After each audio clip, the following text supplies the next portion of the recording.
پاکستانی مسیحیوں کا ماضی اور حال، ایک سفر جو تعلیم اور صحت سے گٹر تک لے آیا۔ پاکستانی مسیحیوں کا ایک روشن ماضی رہا ہے جب وہ ملک کے قابل فخر استاد، ماہرین صحت اور اعلیٰ سرکاری عہدوں پر فائز تھے۔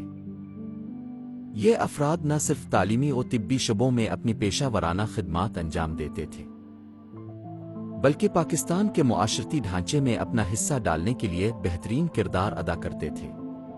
ان کی قابلیت اور محنت کی بدولت پاکستان میں ان شعبوں کو ترقی ملی اور معاشرے کو بہتر افراد میسر آئے۔ ماضی کے معزز مقام سے زوال کی وجوہات۔ لیکن آج وہی پاکستانی مسیحی جو کبھی اپنی مہارت اور تجربے کی وجہ سے ممتاز تھے، قسم پرسی کی زندگی گزار رہے ہیں۔ انہیں صفائی گٹروں کی مرمت اور دیگر ایسے کاموں تک محدود کر دیا گیا ہے جو ان کی سابقہ خدمات اور قابلیت کے شائن شان نہیں۔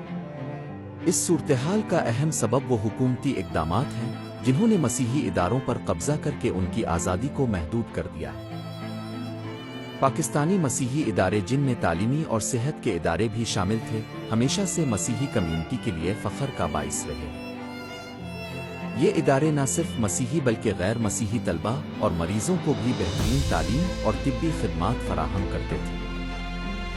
لیکن حکومت نے مختلف ادوار میں ان اداروں کو اپنے کنٹرول میں لینے کی کوششیں کی۔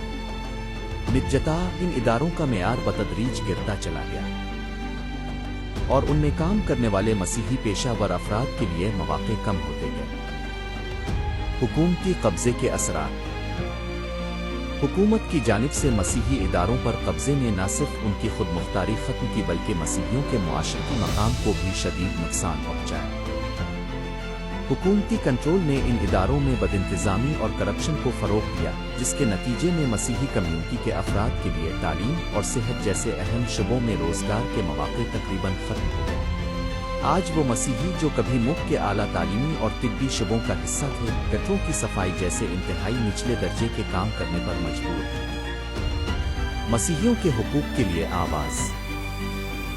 پاکستانی مسیحیوں کی حالت زار کو بہتر بنانے کے لیے ضروری ہے کہ حکومتی سطح پر اقدامات کیے جائیں۔ ان کے سابقہ اداروں کی خود مختاری واپس دلانا اور ان کی تعلیم و صحت کے شعبوں میں دوبارہ شرکت کو ممکن بنانا ایک اہم قدم ہوگا۔ اس کے ساتھ ساتھ معاشرتی سطح پر بھی اس کمیونٹی کے ساتھ امتیازی سلوک کو ختم کرنا ہوگا تاکہ پاکستانی مسیحی اپنی قابلیت اور محنت کے بل بوتے پر معاشرتی ترقی میں کردار ادا کر سکیں۔ آج ضرورت اس امر کی ہے کہ ہم پاکستانی مسیحیوں کی خدمات اور ان کی تاریخی اہمیت کو سمجھیں اور انہیں معاشرتی برابری اور روزگار کے مواقع فراہم کریں۔ اگر آپ کو یہ ویڈیو اچھی لگی ہے تو اس کو شیئر کرنا مت بھولیں۔